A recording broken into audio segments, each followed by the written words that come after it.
सुप्रभात। हिंदी गद्य जीवनी लेखन प्रोफेसर जी सुंदर रेड्डी। आज हम लोग प्रोफेसर जी सुंदर रेड्डी की जीवनी का अध्ययन करेंगे। जन्म सन 1919 ईस्वी, मृत्यु सन 2005 ईस्वी। जन्म स्थान दक्षिण भारत, आंध्र प्रदेश। ये मुख्य रूप से तेलुगु भाषी थे। इनकी मातृभाषा तेलुगु थी, दक्षिण भारतीय भाषा है।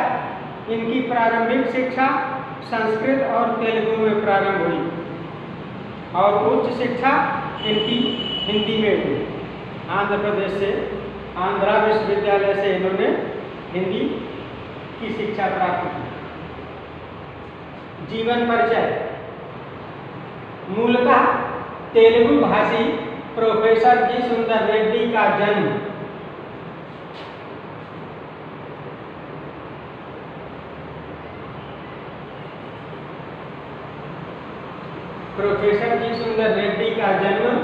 दक्षिण भारत के आंध्र प्रदेश में सन 1919 ईस्वी को हुआ था। इनका जन्म दक्षिण भारत के आंध्र प्रदेश में 1919 ईस्वी को हुआ था। हिंदी के अतिरिक्त आपने तेलुगु और मलयालम भाषाओं पर भी कार्य किया है। ऐसा नहीं केवल हिंदी साहित्य को ही इन्होंने भरा हो, पूर्ण किया हो। इन्होंने हिंदी साहित्य का भंडार तो पूर्ण किया ही, उसके साथ साथ तेलुगु और मलयालम भाषाओं पर भी इनका काफी रचना साहित्य है। इसलिए हिंदी के अतिरिक्त इन्होंने तेलुगु और मलयालम भाषाओं पर भी कार्य किया। इनकी प्रारंभिक शिक्षा संस्कृत और तेलुगु में हुई और उच्च शिक्षा हिंदी में हुई। ये आंध्र विश्वविद्यालय में हिंदी विभाग के अध्यक्ष रहे। आंध्रा यूनिवर्सिटी के हिंदी के प्रोफेसर रहे। आप हिंदी के प्रकांड पंडित थे। अहिंदी भाषी होते हुए भी इनकी मातृभाषा हिंदी नहीं है, तेलुगु है। इसलिए अहिंदी भाषी, जो ना हिंदी भाषी हो उसे अहिंदी भाषी कहते हैं। हिंदी भाषा जिसकी मातृभाषा नहीं है। तो आप अहिंदी भाषी होते हुए भी हिंदी के प्रकांड पंडित थे। इतना इन्होंने हिंदी पर काम किया कि हिंदी भाषा के ये प्रखर विद्वान बन गए। इन्होंने दक्षिण भारतीयों को हिंदी, जो हिंदी से दूर भागते थे, उनको हिंदी के लिए प्रेरित किया, हिंदी भाषा अपनाने के लिए, और उत्तर भारतीयों को दक्षिणी भाषाओं के अध्ययन के लिए प्रेरणा दी। ये उत्तर और दक्षिण की भाषाओं में एकत्व स्थापित करने के लिए प्रयासशील रहे। जीवन भर दक्षिण भारतीय भाषाएं उत्तर भारतीयों को आए और उत्तर भारत की भाषाएं दक्षिण भारतीयों को आए। इससे मैत्री भाव दृढ़ होता है।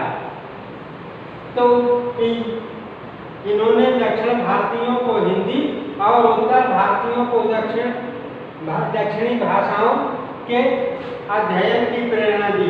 प्रोफेसर रेड्डी श्रेष्ठ विचारक, सजग आलोचक, सशक्त निबंधकार, हिंदी और दक्षिण की भाषाओं में मैत्री भाव के लिए प्रयत्नशील, मानवतावादी दृष्टिकोण के पक्षपाती रहे। इस साहित्यकार का व्यक्तित्व और कृतित्व अत्यंत प्रभावशाली था।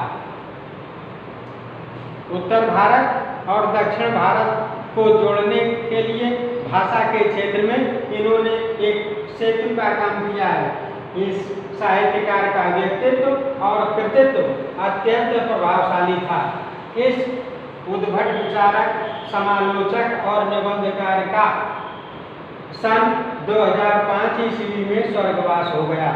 इनका निधन सन 2005 ईस्वी में हो गया। रचनाएं। प्रोफेसर रेड्डी के अब तक निम्न ग्रंथ प्रकाशित हो चुके हैं। इनकी इतनी रचनाएं अभी तक प्रकाश में आई हैं। नंबर 1 साहित्य और समाज। नंबर 1 साहित्य और समाज। नंबर 2 वैचारिकी शोध और बोध। वैचारिकी शोध और बोध। नंबर 3 मेरे विचार। नंबर 4 हिंदी और तेलुगु, हिंदी और तेलुगु एक तुलनात्मक अध्ययन, हिंदी और तेलुगु का एक तुलनात्मक अध्ययन इन्होंने प्रस्तुत किया है, दोनों भाषाओं को जोड़ करके देखा है।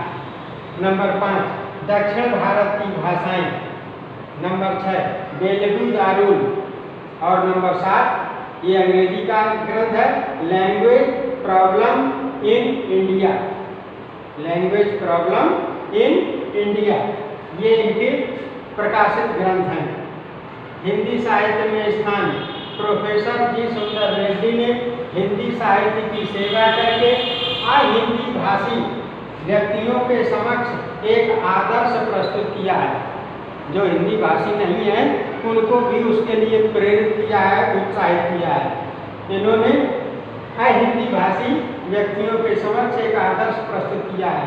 वे एक श्रेष्ठ विचारक, कुशल निबंधकार एवं विद्वान समीक्षक के रूप में हिंदी साहित्य जगत में सम्मानित हैं।